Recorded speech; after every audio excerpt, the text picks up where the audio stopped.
We all had a same feeling of like, oh, like this is what people really have to go through. Like people are really dedicated to come across the border. Migrants put their whole life on the line in order to try to make a new life, not only for them, but for their families. My first impression of the Mexico border area was honestly astonishment. I was not expecting the wall to be that big or that lengthy across a span of land. And I don't know, I wasn't expecting it. I was expecting for not people to get in, but I just wasn't expecting. It's like different when you see it when you first get there. Like you hear about it, but it was like really like, wow, like I'm here. My first impression of the border, I'm a social work major, so I've done a couple of papers on it, and I've seen pictures of it and videos for research, but I didn't consider how much of the border is actually man-made and how much of it is like naturally made. The part of the wall that we initially went to, the first part, most of that was naturally made. It was like mountain rock. I didn't think it was gonna hit me that hard from the stories that I heard from migrants, and I just didn't think that they go through that much. I mean, I knew that they did, but it was like just hearing it was like, wow, like they really go through a lot to get to America. A lot of people don't understand how offensive calling somebody an immigrant versus a migrant can be, or illegal versus undocumented. And a lot of people don't even like to use the word undocumented because it's like you're a human being.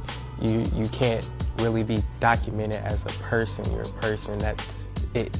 On the desert walk, I didn't expect it to be that hot, and I wouldn't say that long, but like when we went there, we only did a little bit of what they did. And so I can only imagine like how much migrants have to travel and how hot it is. And we had the opportunity to have shoes and know what the weather was gonna be like, but they don't know any of that. So it was like, wow, like I wasn't expecting that at all.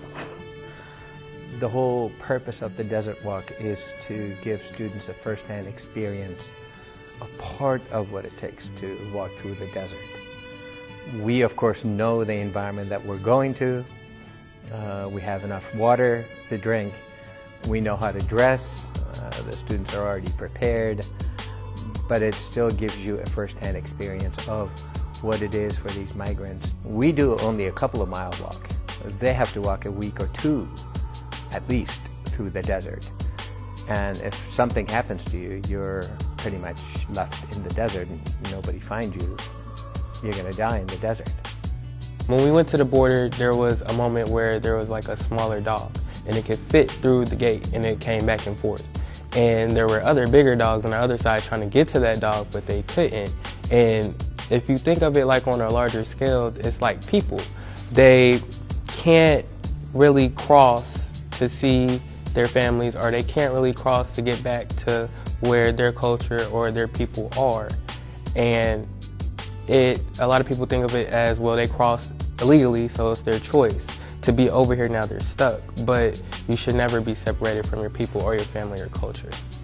I learned a different perspective on the migrant experience. I learned how, like, what they have to go through, how much dedication and determination they put into coming into America. And even when they come to America, they're still not given the rights that they want. So it was just really enlightening. To watch students progress and go through thinking on a deeper level and think critically about what really happens at the border and migration, and to have those experiences, to hear from students from Operation AZ, or they understand that the status of the LGBT community when they come across the border.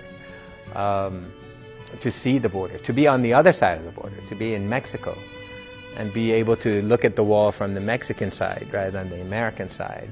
I think it gave them an experience that there's no way they could get that anywhere in a classroom, and it actually made them realize the issue at a much deeper level than they would otherwise.